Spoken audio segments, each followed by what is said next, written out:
Contract वाली बहू। नरेश की माँ अपने बेटे से मिलने दिल्ली आ रही है। इस बात का पता चलते ही नरेश के दिल में हलचल मच जाती है। नरेश अपनी माँ के स्वागत की तैयारी में लग जाता है। साथ ही उसे डर भी सताने लगता है कि उसकी माँ कहीं अपनी पुरानी जिद पर फिर से बैठ ना जाए। हे भगवान, इस बार बचा लो। अगले साल पक्का माँ की जिद पूरी कर दूंगा। तभी दरवाजे की घंटी बजती है।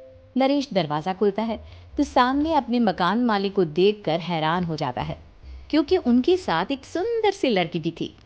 अब नमस्ते अंकल, कुछ काम था, मुझे बुला लेते। आपने क्यों कष्ट किया?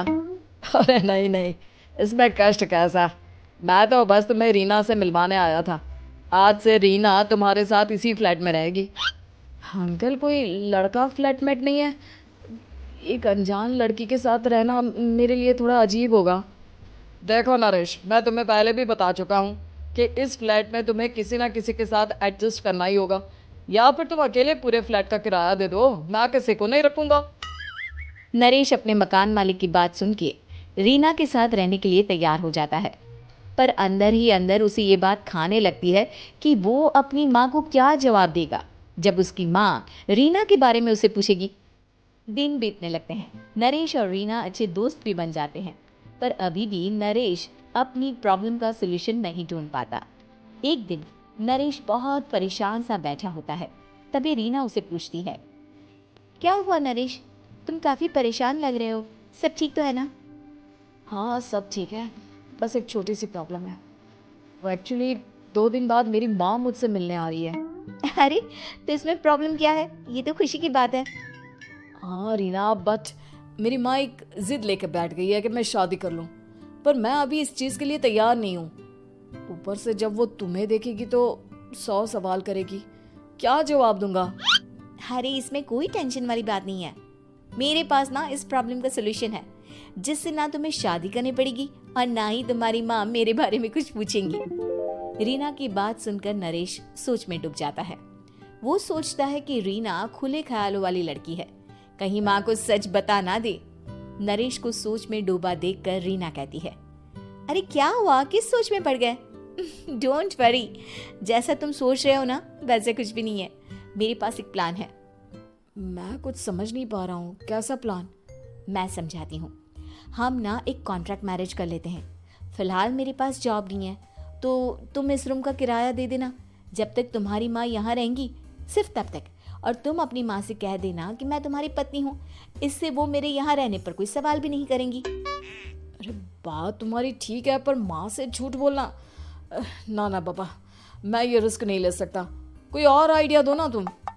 देखो, मंजूर हो तो बोलो, वरना सच बता दो, मुझे कोई प्रॉब्लम नहीं है। रीना की बात सुनकर नरेश सोच में डूब जाता है। बहुत सोचने के बाद जब उसे कोई रास्ता नहीं मिलता तो वो रीना के बताए हुए रास्ते पर चलने के लिए तैयार हो जाता है। वो रीना से बात करता है और अपनी माँ की पसंद और नापसंद के बारे में बताता है। रीना भी नरेश की सभी बातों को ध्यान से सुनती है, ताकि कहीं उससे कोई गलती ना हो जाए।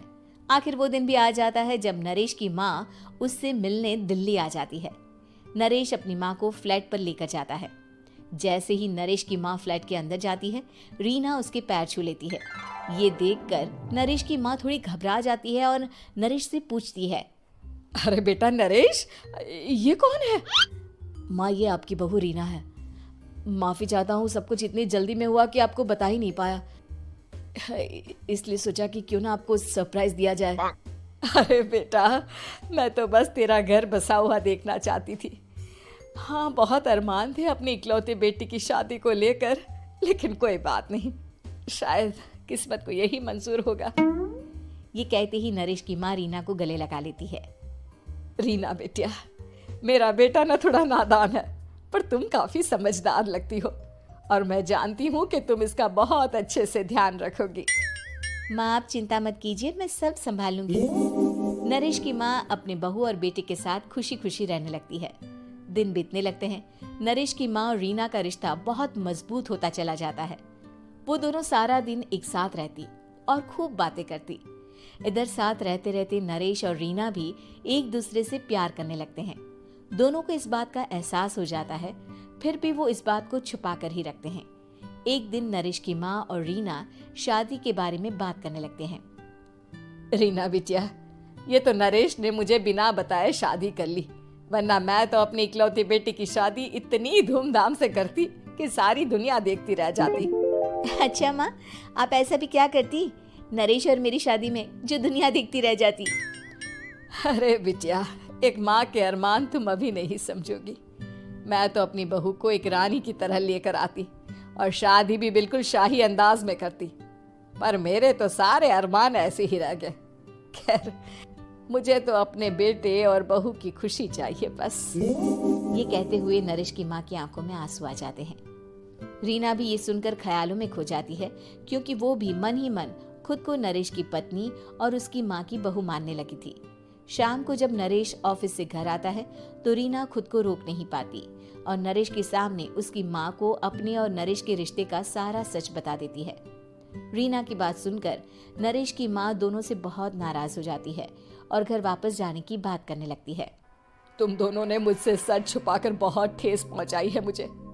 अब तुम लोगों के साथ नहीं रहना चाहती मैं, कल ही वापस चली जाऊंगी अपने घर। माँ, मुझे माफ कर दो, ये सब मैंने रीना के कहने पर ही किया है, वरना मैं भी आपको कभी ठेस पहुंचाने के बारे में सोच भी नहीं सकता। हाँ माँ, हमने ये सिर्फ आपका दिल रखने के लिए किया, प्लीज हम दोनों को माफ कर दीजिए। तुम दोनों ने मेरे अरमानों के साथ खिलवाड़ किया है, और वैसे भी मुझे अपने बेटे के लिए एक अच्छी लड़की ढूंढनी है, इसलिए मेरा यहाँ से जाना ही बेहतर होगा। माँ की ये बात सुनकर रीना खुद को रोक नहीं पाती। माँ, क्या मैं आपके घर की बहू बनने लायक नहीं हूँ? रीना की बात सुनकर नरेश हैरान रह जाता है। नरेश की माँ भी कुछ समझ नहीं पाती। मैं कुछ समझी नहीं, आखिर तुम कहना क्या चाहती हो? माँ, मैं वो नरेश से बहुत प्यार करती हूँ और साथ ही साथ मैं आपको भी अपनी माँ मान बैठी हूँ। आज जब आपकी बातें सुनी तो खुद को रोक नहीं पाई, इसलिए सारा सच आपको बता दिया। रीना की बात सुनकर नरेश की माँ की आंखों में आंसू आ जाते हैं और वो अपने बेटे नरेश और रीना को गले लगा लेती है। मेरे घर की बहू तो सिर्फ रीना बिटिया ही बनेगी। मैं आज ही तुम दोनों की शादी की तारीख निकलवा दूंगी, बस एक बार तुम्हारे घर वाले मान जाए। उसी दिन रीना के माता पिता भी उनके फ्लैट पर आ जाते हैं। दोनों परिवार आपस में बैठकर बातें करते हैं और शादी के लिए राजी हो जाते हैं। रीना भी कॉन्ट्रैक्ट फाड़ देती है और कहती है, सही मायने में मैं अब बहू बनूंगी, अब तक तो सिर्फ कॉन्ट्रैक्ट वाली बहू थी।